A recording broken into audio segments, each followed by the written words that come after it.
Please visit letstalkfaith.com and give your very best gift so we can all keep hope alive. That's letstalkfaith.com. And thank you. Greg Laurie and Harvest Ministries recommend a new resource from one of the best-selling authors of the last 30 years. Max Lucado has written a brand new book called What Happens Next, about the end times events. It's about the afterlife. It's about the return of Jesus Christ and a whole lot more. I think this may be one of the most important books Max has ever written, and we're going to send it to you for your gift of any size. Get your copy at harvest.org. WTBN Pinellas Park, WLCC Brandon. Faith Talk Tampa. Online at letstalkfaith.com. Download the Faith Talk Tampa app. With SRN News, I'm Bob Agnew in Washington. Russia has declared a federal-level emergency in the Kursk region following a large-scale incursion from Ukraine. Here's BBC's Steve Rosenberg in Moscow. The so-called counter-terrorism regime has been introduced in 3 Russian regions bordering Ukraine: Belgorod, Bryansk, and in Kursk region, where Ukrainian forces launched a large-scale attack earlier this week. The measures include tighter security, the commandeering of vehicles when deemed necessary, and the monitoring of phone calls. In Kursk region, the Russian military has brought in reinforcements, more tanks, more artillery, to help it restore control. And the new policy comes just days after hundreds of Ukrainian troops poured across the border in what appeared to be Kiev's biggest attack on Russian soil since the war began. The Israeli military says it conducted a strike against a school in Gaza, claiming it hit a Hamas command center hidden inside the building. Most Americans agree democracy is on the ballot this November. What they disagree on is who's the threat. An AP NORC poll shows that most Americans believe this year's presidential race will be crucial for the future of the country's democracy. Not surprisingly, given the political climate, voters see the threat differently based on their political views. Many Democrats continue to see Donald Trump as a threat to democracy after he tried to overturn the results of the 2020 election. But the poll findings also suggest that many of Trump's supporters agree with him that the Biden-Harris administration is the real threat. Greg Clugston, Washington. Former Senator Jim Talent says Richard Nixon was a fighter and would have preferred to fight back against the charges that forced him from office. I honestly think, A, he knew what the result was going to be, and B, he also was a patriot. And he knew that, he wasn't going to win, and it was going to hurt the country, so he quit. Friday marked 50 years since the resignation. The following program is sponsored by the law offices of Patrick L. Smith. This is the Attorney Patrick Smith Show. Get ready with your legal questions and call Patrick now. 877-943-9673. Again, that's 877-943-9673. The law office is open. And now your host, Patrick Smith. Good morning. Welcome to another edition of the Attorney Patrick Smith Show. I'm your host, Attorney Patrick Smith, and we will be with you for the next hour to answer all of your legal questions. 877-943-9673. We are live. Today is Saturday, August the 10th, and we want to hear from you, Florida. How are you doing after Hurricane Debbie, especially those of you down in Sarasota? I don't think it's being reported enough, the level of devastation that occurred down in Sarasota and the flooding that continues to be a problem. We talked to people as recently as 2 or 3 days ago who said they were just able to leave their home for the first time. And I think up here in Pinellas and Hillsborough County, where we are, the Indian Rocks Beach area, we saw some flooding. And I don't know if a lot of people realize this, but especially in Indian Rocks Beach, where we are, I realized during our first storm there, we've been there 5 years now, but I've grown up in the area, and watching the first storm, I forget which the first storm I saw come through, but it was the first major tropical storm or tropical depression to come through. I remember watching the water rise and it's starting to come up the driveway, and it's 25% up the driveway, then it's halfway up the driveway. And I'm like, it looks like there's just some debris blocking the drain. Like the water's not coming up from the drains yet. Like it's just blocked. So I wait out there and clear the drain, and sure enough, like a big vacuum, everything just opened right up and all the flooding subsided. So it was a drain issue, and we were lucky. And we continued to be lucky because the same thing happened this time. I woke up about 1 a.m. when Debbie was coming through on Sunday night, and the flooding was about halfway up the driveway again. I wade out there and cleared the debris from the drains. And by the time I get back upstairs and shower off from all the flood water, the flooding had gone away. The road was back to being a road and not a river of water. But not all of you were so lucky to have such a simple fix. The flooding was much, much worse in other areas. And I think those of us who were lucky, like in the Indian Rocks Beach area, haven't heard enough about the level of devastation down in Sarasota and what's going on down there. So if you want to call in and give us a report from Sarasota where you are or from your area, how you're doing, 877-943-9673. This is the Attorney Patrick Smith Show. I'm your host, Attorney Patrick Smith, and of course, taking your legal questions as well. Let's go to Patricia in Venice. Patricia, how did you guys fare in Venice during Hurricane Debbie? Oh, just a lot of rain. Everything's fine now. Good. I'm happy to hear that. How can we help you today? I'm calling because I'm an older person and I have no relatives and I'm new to the area. And so I was wondering, what do people do like me who don't have an emergency contact? I mean, if something would happen to me, there's nobody to take care of the situation. Can I hire somebody to do this, or would it be taken care of by a trust, or what? Well, all the above are options. There are professional guardians that provide those services. You can actually meet with them and select them. In addition to that, I believe there are, in most counties now, programs for senior citizens where you can actually sign up to have law enforcement call you a certain time every day. And if you don't answer, then they send out a patrol unit to do a wellness check on you just to make sure you haven't had an incident. So there are measures like that you can put in place to make sure you've got someone there to help you in that hour of need, Patricia. Okay. I was thinking about, someone to that. So these professional guardians, I mean, where does one find those? Well, I'm sure if you did just a simple Google search for professional guardians in your area, you'll find a list of them. And you can also probably search court records for guardians and find a long list, and then just reach out to them, interview some of them, and see which ones you like, which ones you trust, and go from there. Okay. And then otherwise, other things could be handled like with a trust. Does the trust handle, like, let's say I drop dead, okay, and so they would be able to contact everyone that I have listed to tell them I'm dead and handle all my finances and things like that, and the final taxes and all that?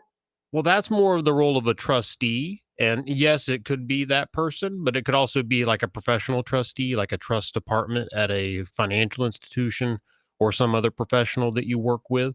You could have designated in that capacity. So it's two different roles. It can be filled by the same person, but it doesn't necessarily have to be the same person. I see. With does your office do any kind of professional trustees? I do serve as a trustee for a client, but because of the fees associated with that and you naming us in the document, I have you sign the disclosures, disclosing all the fees, so the family and all of the beneficiaries involved knows that there was total transparency at the time you did select us, and that way it doesn't. There's no appearance of any self-dealing. I see. Okay.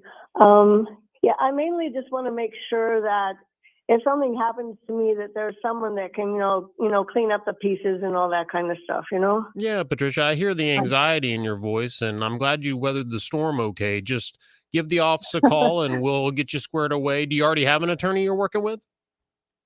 No, I do not. All right, then just give the office a call and we'll get your complimentary consultation. The office line is 844-PATRICK, and you can call Monday through Friday, 8 a.m. to 4:30 p.m., and anybody will be happy to get you squared away, okay? Okay, well, thank you very much, sir. Patricia, have a great Saturday, okay? Glad you were okay in the storm. Okay, thank All you. right. Bye. Bye-bye.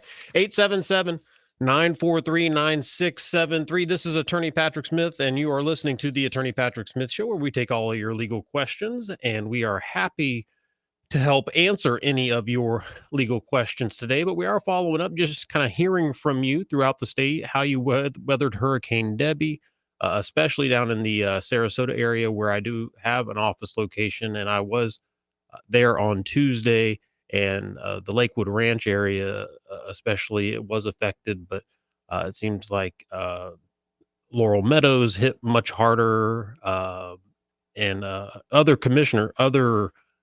regions of Sarasota that normally don't flood did experience significant flooding, and definitely hard hit, and it was sort of unexpected, considering the fact that the storm was never above a Category 1 storm. So 877-943-9673. If you want to give us a call now and tell us how your area of the state did, or if you're in the Sarasota area, how you're doing now, give us a call, give us a report, 877-943-9673. And now joining us on the hotline, our regular guest and now friend of the show, Commissioner of Agriculture, Wilton Simpson, joining us. Commissioner Simpson, thank you for making the time on a Saturday morning to talk to us. How are things from your perspective in the wake of Hurricane Debbie? Yeah, and thanks for having me, Patrick. But, what we're looking at with Debbie is a little different. Idalia hit a year ago, was far more concentrated, more powerful winds. Debbie was more of a flood event. There is structural damage throughout the area, but most of it was from flooding damage. So it appears to be a more broad swath of damage from flooding. And we were fortunate, I think, in a lot of cases, not to have such a wind event. The Category 1 still did a lot of damage. The earliest estimates I've seen is $100 million in damage. And so it'll take a few more weeks to get a full assessment. We have, the Department of Agriculture has opened up an emergency loan program for our farmers that was authorized last year after Idalia by the legislature. So we're very proud of that. So we are ready. We got our first application in yesterday, and these are 0% loans to help our farmers get back on their feet if they've had any structural damage.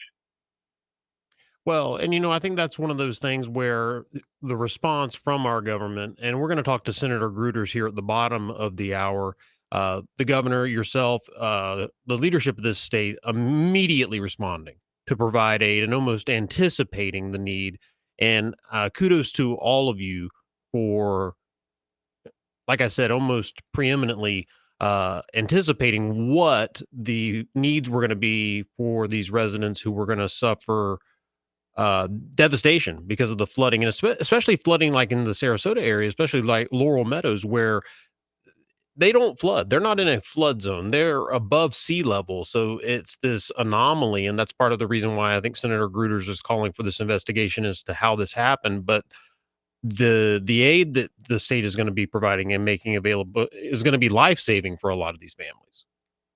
It really is. And when you think about what has happened in the last, 8 days or so, clearly my department was involved in making sure there was ample fuel supplies, clean fuel supplies, and none of the flooding areas were able to sell any of that fuel and get those areas cleaned up. But Kevin Guthrie and his team at DEM did a tremendous job of pre-staging assets, getting roads clear, helping with the flooding.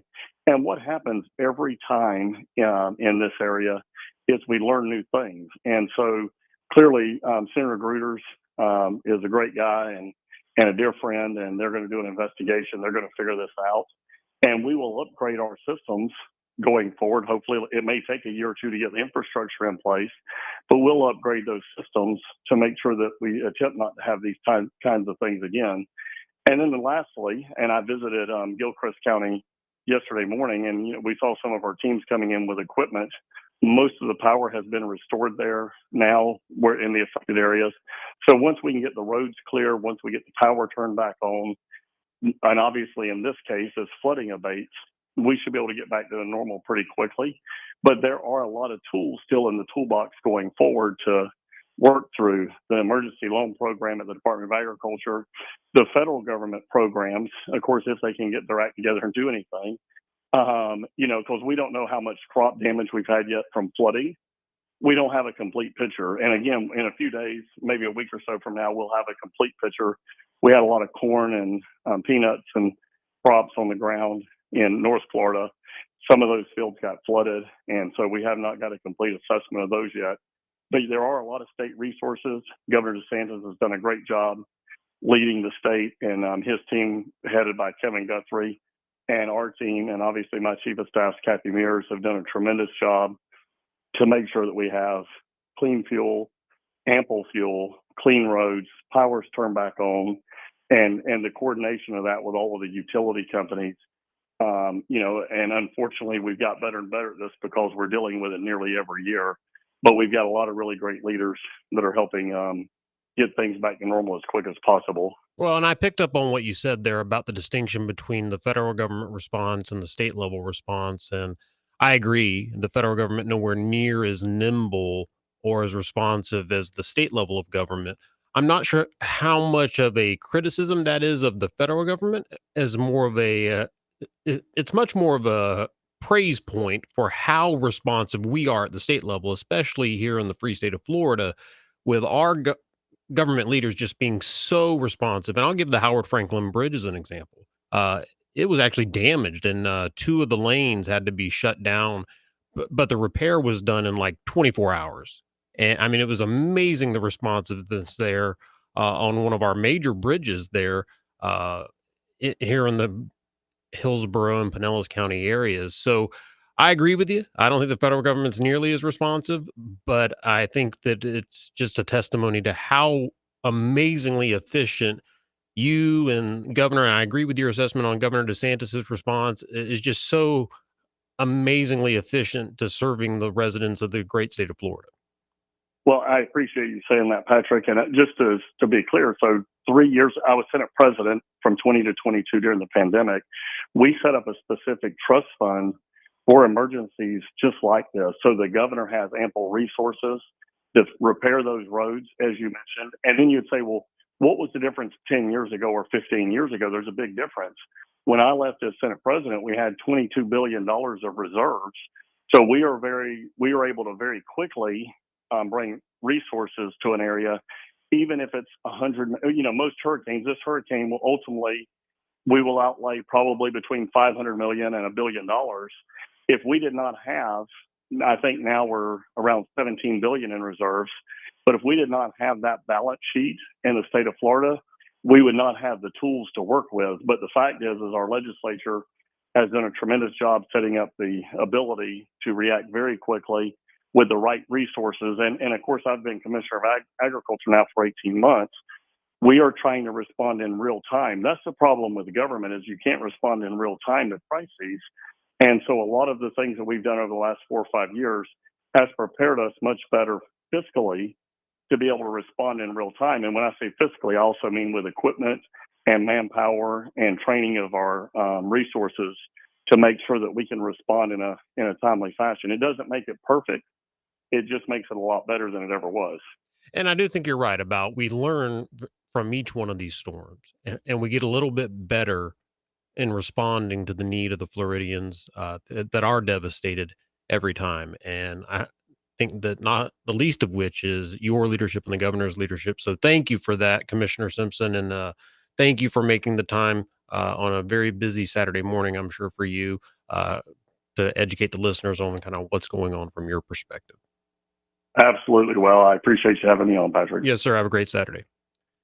All righty. That was our Commissioner of Agriculture, Wilton Simpson, giving us his update from the Commissioner of Agriculture's perspective. 877-943-9673. If you want to be part of today's show, call in with your report on how you're doing after Hurricane Debbie, or if you want to call in with your legal question. This is the Attorney Patrick Smith Show. I am the Attorney Patrick Smith. 877-943-9673. Let's go to Bradenton. Let's talk to Kevin about the flooding in Bradenton. Kevin, welcome to the show. How are you guys doing down there? Good morning, Patrick. Doing good. Luckily, west part of town, we did good. I've spent the past 3 days helping an elderly couple getting water out of their house. How much right water? Off the university. Yeah, how much water did they have in the house? They had about 8 inches of water where Wow. they've never had water before. Not as bad as off of Pierce Canal and off of Laurel Lakes out there. I blame a lot of this on the commissioners that have let growth go uncontrolled. You know, they keep building farther east. They're building on this farmland, and people don't realize it's just flat pasture out there when I was a kid growing up, and now they've paved over so much of it. But we've got county commissioners that just keep letting them build and build, and they put in these small retention ponds and say it's good enough. Well, you're right. I remember my grandparents telling me when they would drive down 75, they would say, you would hit Ocala and there would be something in Ocala. And then there's nothing but citrus until you get all the way down to Sebring. And there was the Citrus Tower in Claremont, of course, but that was literally why it was called the Citrus Tower. It was in the middle of a big field of citrus. There were no homes. And you're right, the growth has sprung up. And I remember probably like 2006, there was a big debate about growth or no growth. And the candidates that were winning at the time were the no growth candidates. And it seems like now in the wake of the pandemic, we're having that debate all over again because of the influx of all the people from up north and from other states who flooded to Florida, no pun intended, in the wake of the pandemic. And I think we sort of haven't had time to adjust. You don't have a lot of pandemics. You don't really have an infrastructure plan in place for what if a pandemic hits the country and the world and we have this huge influx of new Floridians. And now my concern is this, Kevin. These people who flooded, who had no flood insurance, how much longer are they even going to be Floridians? Are they just going to turn around and say, yeah, I can't rebuild. I've got to sell and move out of Florida now. I can't afford to live here because the cost of living in Florida has gone so high. So how ironic would it be if we get all this infrastructure upgraded and then we have this mass exodus from the state from all these people who flooded and can't afford to rebuild? Well, growing up here, I've seen the building boom and then it takes off, and I've heard both sides. But to me, it's uncontrolled. Manatee, Sarasota County, the roads are backed up. They're letting them build in areas that really should have been wetlands or absorption lands and all. You got to find an even balance out there. But those poor people, I feel bad for the ones out there off of Lorraine Road and Lakewood Ranch, brand new, almost $1 million homes with several feet of water in them. And like you said, no flood insurance because normally it's never flooded there. We're talking only 16 inches of rain. Yeah, I mean, it wasn't that much. I mean, and then the water was still so high days later. I mean, it wasn't draining. And there's some questions there. And we're going to have Senator Joe Gruters, the senator for Sarasota and part of Charlotte County, on here in just a few moments at the bottom of the hour. And so he's calling for an investigation into this. And I think that that's, you hit the nail on the head, Kevin. I think it's going to show that the infrastructure was lagging, but not lagging so much because of anyone's dereliction of duty, but more because of this flood of populace in the wake of the pandemic that just no one could anticipate and really didn't have time for infrastructural upgrade. And it's not like you can turn people away at the state border and say, well, we got to build more infrastructure. It's just sort of a bad fact scenario. And it's unfortunate that so many people are suffering the consequences. But again, we don't know that for sure. That's why the investigation is going to happen. And we'll get the full report once Senator Gruters has conducted his investigation. It'll be interesting to see because my biggest worry growing up here is lack of available water. We just keep pulling more water out. We do need 1 or 2 tropical storms every year just to build up our water table. But, you got to take the good with the bad with that. But this was only 16, 17 inches of rain, and look what it's done in some areas. Yeah, I agree with you. So it'll be interesting to see. Couldn't agree more with you, Kevin. Great call. Appreciate you calling in. All right. Thanks. Yes, sir. Alrighty, this is the Attorney Patrick Smith Show. I'm your host, Attorney Patrick Smith, 877-943-9673. Let's go to Bradenton again. Let's talk to Benjamin this time. Benjamin, welcome to the Attorney Patrick Smith Show. How can we help you today? How's it going? I was just calling in about the hurricane or the tropical storm. I'm from Bradenton, and it was probably the worst I've ever seen. I've lived in an area called River Club since I was born. And then I moved off, and I moved back in there recently, and been there for like 32 years, and probably the worst it's ever been. How bad was the flooding in your area? Was it, inches, feet?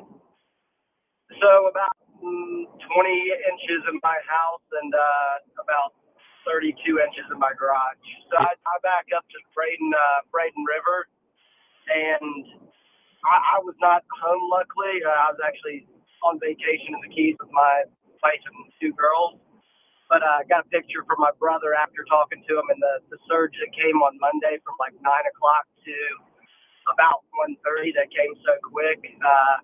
He sent me a picture of him in a kayak in my living room trying to salvage some of the memorable items. Oh, Benjamin, so any flood insurance? Actually, no flood insurance. I've lived in that area for so long. Like, my dad built a house in Braden Woods right down the road in '88, and then I moved into River Club later. But since that house has been built in '92, that I just redid like 2-3 years ago, I bought it bank owned and already redid it once. But it wasn't more than it's more than 5 feet higher than I've ever seen it. And through the past, since I've lived there, the past 2 hurricanes that's happened in the last 4 years, 5 feet higher than I've ever seen it. Wow. So I think it's just due to a lot of the developments upstream of that, and then really the Lake Manatee Dam. There's probably only like 5 or 10% of the water that actually goes direct speed, but it was just a high tide Monday, and also all that going straight from Lake Manatee into the Manatee River there, and backing up on a high tide that backs up the Braden River. It's pretty bad. It sounds like you have every intent to rebuild. Is that accurate? I'm already probably way ahead of all the restoration companies. Yeah. I don't have flood insurance, so I had to hop on it very quickly, and luckily I have great family and friends and resources to help me rebuild. It's just it's things about having flood insurance, not knowing you needed them. Yeah, I agree with you. And Benjamin, there's going to be a lot of people that don't have the resources that you do. And that's the question mark for the state of Florida and our future is, what are all these people going to do? I mean, they don't have a home. I mean, the homestead law in the state of Florida is such that we believe that it's so important for you to have a place to live. We protect it from all your creditors, except a couple of exceptions. And now these people have homes that are unlivable, and they don't have insurance, and they don't have the money and the resources. This is a massive problem coming down the pike, and I don't know what these people are going to do. And other than the rest of us banding together and helping out, like, what are we going to do? I don't know the solution to this problem.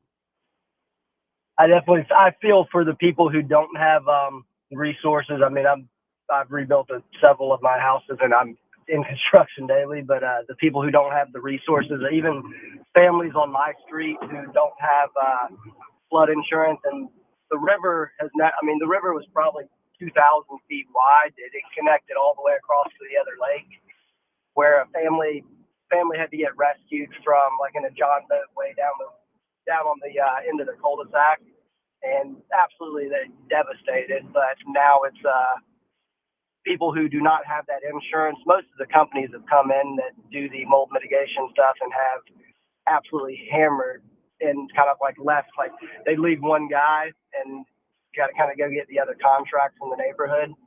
And I'm like way ahead of everybody else, luckily, because I know how to do it. But their homes continue to get worse and worse, and they don't even know what their claim's worth yet. Yeah. If they even have a claim.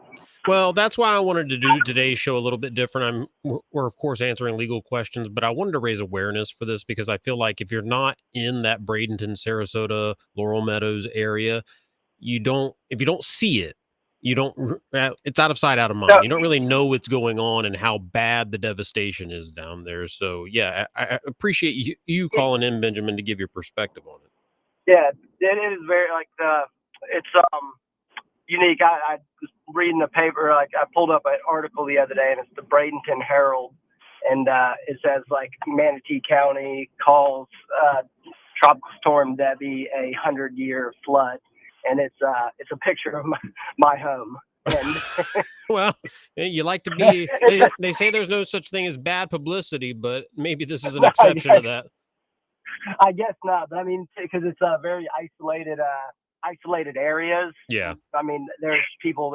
It's very isolated areas that were affected by the floods that bad, and then even like down in Sarasota, Philippi Creek area that got flooded really, really bad. To where I mean, it's high enough to the roof trusses. Well, But, Benjamin, I'm glad you and your family were okay. I'm glad you're going to be able to rebuild, and let's all say a prayer for those that didn't have flood insurance and don't have the resources that you do. Agreed. All righty, Ben. Have a great Saturday. Thank you. Bye. Bye-bye. 877-943-9673. This is the Attorney Patrick Smith Show. I'm your host, Attorney Patrick Smith. Jim, I see you hanging on the line. I'm going to ask you to hang on a few more moments, but I am going to get to you. I promise. I appreciate your patience, because now we have to go to our next guest. He's your state senator representing Florida's 22nd district, which is down in Sarasota and part of Charlotte County. It's Senator Joe Gruters. Senator Gruters, thank you for making the time this Saturday morning. How are you today, sir? Hey, doing fantastic. Thanks so much for having me on. No, thank you for being on. When we were talking off the air, you said today's your long run day. How long is your run? I'm running after this, and so I'm going to run about 7 miles today. 7. See, I do 5 miles once a week, but I don't know. I did a half marathon one time, and it was just an unofficial. I started and just kept going, and when I got to the halfway point, I said, I can't imagine being halfway done and doing a full marathon. But anyway, we appreciate you making the time to talk to us. We've been taking calls. We've had many calls coming in from the Bradenton, Sarasota area, basically confirming everything we've heard throughout the week about the flooding and the historic flooding in these areas that have traditionally never flooded. So you were boots on the ground. I believe you were there with the governor. And what did you see firsthand, just from your own experience?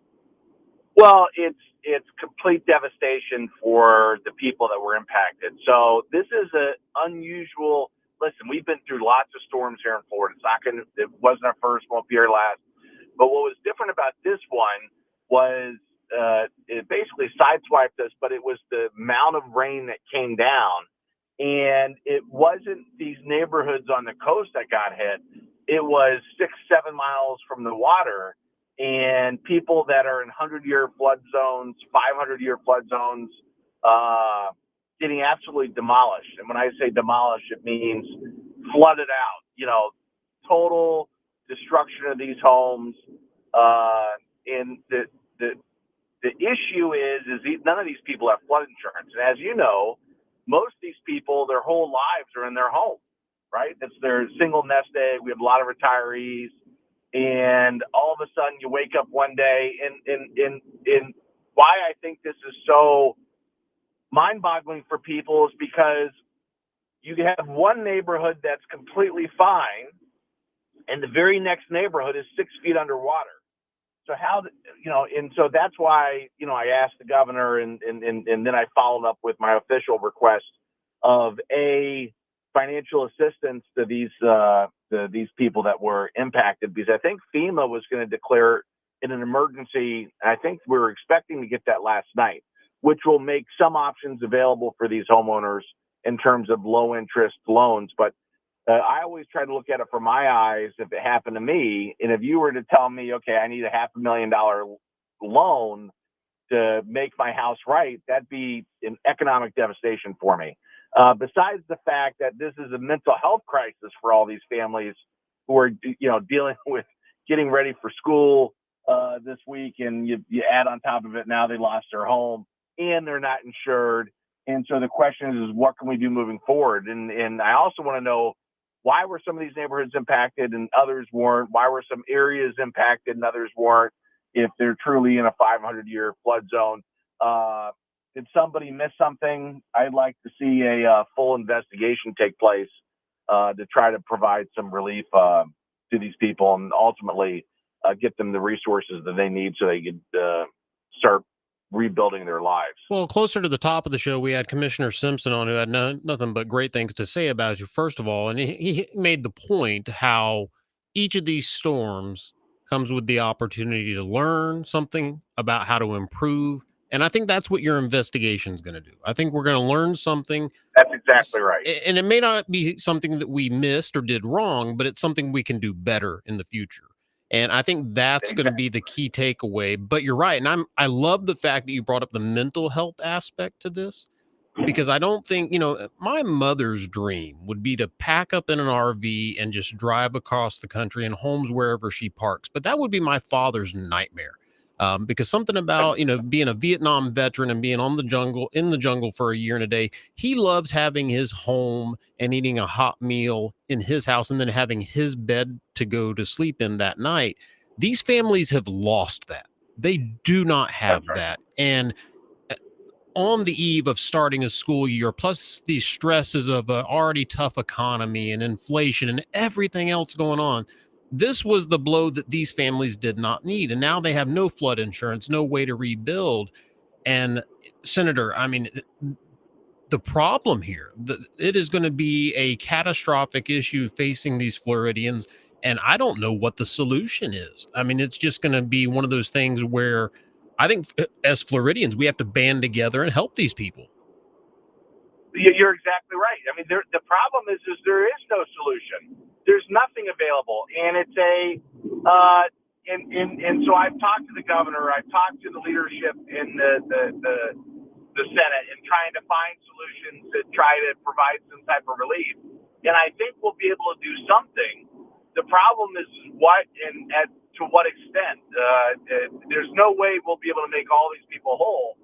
But the question is how many people ultimately lost their homes? How many people? What's the total economic damage we're talking about? And once we wrap our arms around that, then we can start making other decisions. And the commitment that I received was that they're going to do everything they can to help.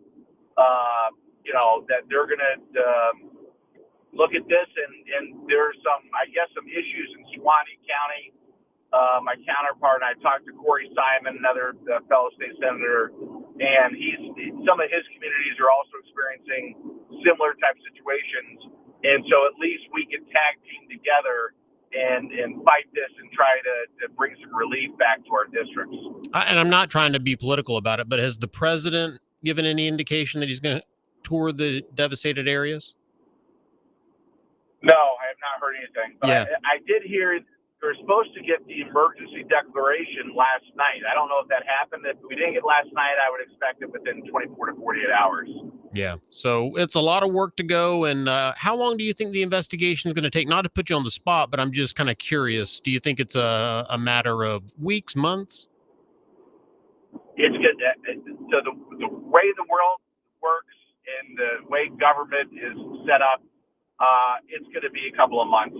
It's because the first thing you have to do is you have to allocate resources to whatever entity that's ultimately going to do it. And it was suggested to me that we have the local water management district lead the effort to make sure it can be done expedited in the fact that we could actually send them the resources that they need to do it. So my guess is it will take a couple of months, but everybody's documenting everything. And I think that I have enough people ready to talk, because once I talked about doing the investigation, I got all types of calls, and it's interesting what you hear. But like I said, my goal is not necessarily to say, okay, this person's blamed or this entity is to blame. My goal is to try to prevent this from happening to other communities moving forward, so we don't have to experience this type of devastation again. And and figure out ways to, maybe even in these non-flood zones, maybe we have to have some type of blanket, low-cost coverage that gets added on to every policy. I don't know, but there's certainly some solutions out there that we can come up with that will help better protect Florida long term. Well, and that's a perfect echo of what Commissioner Simpson said. It's about not placing blame on anyone. It's about learning how we can protect Floridians better in the future. And I love the spirit that you're bringing to the investigation. It's not a witch hunt looking to place blame on someone. It's in the spirit of helpfulness and learning and being better in the future. And Senator Gruters, I think you're doing an amazing job for your constituents down there in the 22nd District. But if you need any help at all, I'm happy to volunteer Senator Martin. So if you need extra help, you just let me know, and I'll tell him to lend you a hand with whatever you need, okay? Yeah, well, he's always willing to lend a hand. And the reason why I'm going running is because I'm racing Senator Martin and I'm racing Senator Broder in a triathlon on December 7th, and I'm going to have to whip them pretty good. I mean, they both are pretty full of themselves, thinking that they're going to be able to take me on. But how is this the first I'm hearing of this? When is this triathlon? Because I may have to be there for this. You should do it. You should participate. We have like 9 state senators participating in it. It's going to be December 7th at the Daytona Speedway.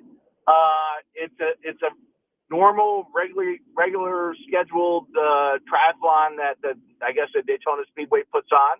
Okay. And we're all competing, and these guys all think they can beat me. And every day when I want to quit, all I say to myself is, Jason Broder and Jonathan Martin, we're gonna kick their butts. Don't stop. Listen, Jonathan is like 6'10" or whatever. So how tall are you, Senator Gruters? I'm 6'2", but if you don't know this, Jonathan Martin used to be a pretty prolific triathlete. Right. We all used to be athletic. I know Jonathan now, and when I look at him, as much as I love Jonathan Martin, I don't think athlete. So I'm just going to be so intrigued. I very likely will be in attendance. I'm probably not going to compete, but I will have a bucket of popcorn and I will watch that show. Yeah, well, I'm constantly sending both of these guys dozen donuts here and there, try to encourage to practice a little bit.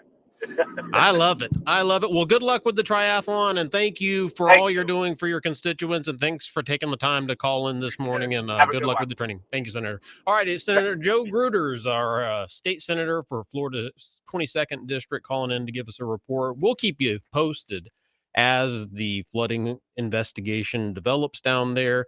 And of course, this Saturday, a little different show. We're answering your legal questions still, but we really just want to raise awareness to how devastated Sarasota and that part of the state was hit with this historic flooding as it's being described, and make you aware that these state officials are working hard, but also to bring attention to the fact that, like you heard Senator Gruters say, there is no solution.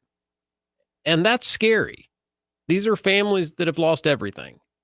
And it's not like, here's the solution to your problem. Here's the panacea. Here's what's going to make it all better. There's no answer right now.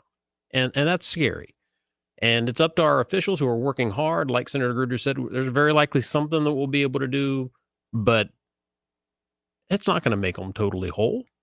So we're going to have to call on Floridians to help other Floridians. I mean, this is what's going to define the future of our state, is how we respond to this, where there is no optimal solution. So 877-943-9673. And what was the message? Oh, no, you don't have to. No. Okay, so like legitimately, or like a joke? Yeah. No, not a joke. Not a joke. Okay. Okay, that's interesting. We're doing a show about helping Floridians, and you're going to call in and threaten my call screener? Yeah, that's a bold move. That's a great way to get yourself banned from my show. No, we don't respond lightly to threats. 877-943-9673. If you're out there and you're hurting because of the storm and you want to call in and give a report on your area, ask your legal question. 877-943-9673. 9673. We're live, we're local, we're happy to help any way that we can. And we are going to be doing some future follow-up pieces. Just to give you a little teaser, we're preparing a follow-up piece on the National Association of Realtor ruling regarding brokers and buyers and sellers commissions. And now that those new rules went into effect, I believe it was this past Monday, we are going to give it a little time for them to be in effect. And then what we will do is do a follow-up kind of on the rules and their practical application and impact, how they're actually playing out regarding the splitting of buyers and sellers, brokers, commissions. We're also preparing a follow-up piece on the new homeowners association laws regarding transparency and non-self-dealing. We had an amazing segment a few weeks back with Representative Tiffany Esposito, the author of the new homeowners association legislation. So again, we always like to give you the new laws that are going on and then also keep you apprised of the developments as they go into effect.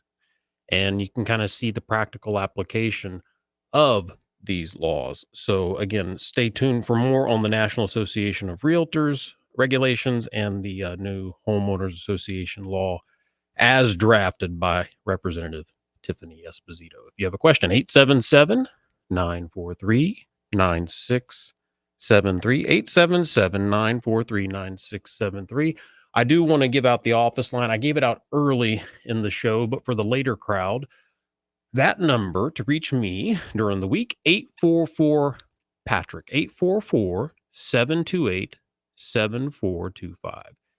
Again, 844-PATRICK or 844-728-7425. If you want to help the victims of flooding down in Sarasota, you can always go to Red Cross, redcross.org, and you can make a donation to the victims of Hurricane Debbie and do your part there. If you want to take part in that, there's also local organizations. You can just Google search local area organizations. If you personally want to get involved instead of just donating money, any amount of help, whatever you can do to help financially or with your time and effort, it's needed.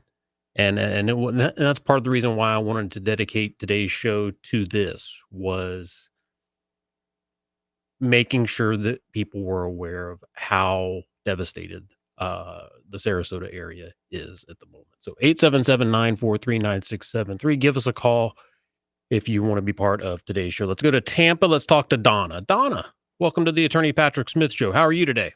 Oh, hi. I'm amazed you took my call so fast. Yeah. Yeah, after Ian, we had a little wind thing. It's just really weird. I guess it was a little tornado thing. I don't know, but it blew some trees, trees and stuff. And I called FEMA. No insurance. And I called FEMA, and they sent a guy called. They answered the phone, and then a guy. I mean, he was just, I'm coming out right now. And I'm like, oh, let me get ready or something. And he came right out. And what he did was he sent me a real small check. And it just came, I just said, we'll send the check in the mail. And it came in the mail. They must have mailed it within an hour or two because it came right. But it wasn't enough. And he didn't see enough, the damage. And I called and complained to FEMA. And on the bottom of the application, on the letter where the check came, it said, to appeal, call this number. And I called the number and told my story. And they said they'd send somebody else out and all this stuff. And then finally, I waited a month, and what they said would happen over the phone didn't happen. So I called back, and they said, oh, you have to fill out a form. You have to do this. And then finally, it took almost a year, just because I didn't fill the forms out on time and I didn't do what they said to do. And then finally, I just got a huge check in the mail. You have to have a contractor give an estimate on their letterhead paper with their address. They have to have a physical address.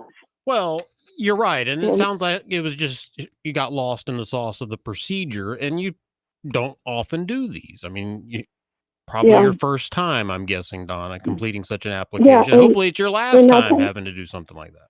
and I talk to a lot of people, that like in my church and then things, and they all said the same thing. Oh, I only got a little bit from FEMA, and they had insurance that didn't cover everything. Mm-hmm. And I said, well, did you appeal? And they all said no. And I just said, well, appeal. And everybody that appeals and do what they say, like they say, you have to have and what I did was, I had people come out with chainsaws and do it for like a couple hundred, $1,000. But then when you go through these people with licenses and everything, you get a huge estimate. Well, Donna, I sent appreciate the you huge calling estimate in. and got everything. I got to let you go, Donna. I got to wrap up the show, but it was a great topic, and I'm glad you relayed that experience so people out there working with FEMA know they have that appeal option. So, Donna, appreciate the call. Thank you so much. 877-943-9673. That's your live and local number for next week's broadcast. So if you want to be part of the Attorney Patrick Smith Show, call in next week with your legal questions. 877-943-9673. To reach me at the law office this week in Sarasota, Sun City Center, Clearwater, any of our office locations, even over in Claremont, one toll-free number, 844-PATRICK, 844-728-7425. God bless. Stay safe. Pray for those in Sarasota. Go Gators.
The proceeding was sponsored by the law offices of Patrick L. Smith.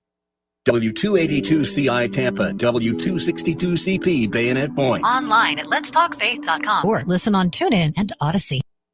Dan owed an unbelievable amount of money to the IRS. I got behind on my taxes. It's a horrible feeling. He was in denial. And when I get those letters from the IRS, you wanted to act like they didn't exist. Finally, Dan turned to Optima Tax Relief, the leading tax resolution firm. A-plus rated by the Better Business Bureau, they've resolved over $1 billion for their clients. Optima got me a settlement with the IRS. These people are really people-friendly. It was every bit of a new lease on life for me. The fast action and the great results made Dan's head spin. I felt like I was in a dream, but it's real. And I have paperwork to prove it. They got the job done, and life is good. For tax help you can trust, call Optima now for a free consultation. If you're worried about what's going to happen with the IRS, stop worrying. Make the call now. Call 800-965-1433. 800-965-1433. 800-965-1433. Optima Tax Relief. Testimonial from an actual client. Some restrictions apply. For complete details, please visit OptimaTaxRelief.com. All right, folks, this is your last chance to get that free book on calcium and try Dr. Pincus's CalMax formula absolutely risk-free. Here's the special toll-free number to call. It's 1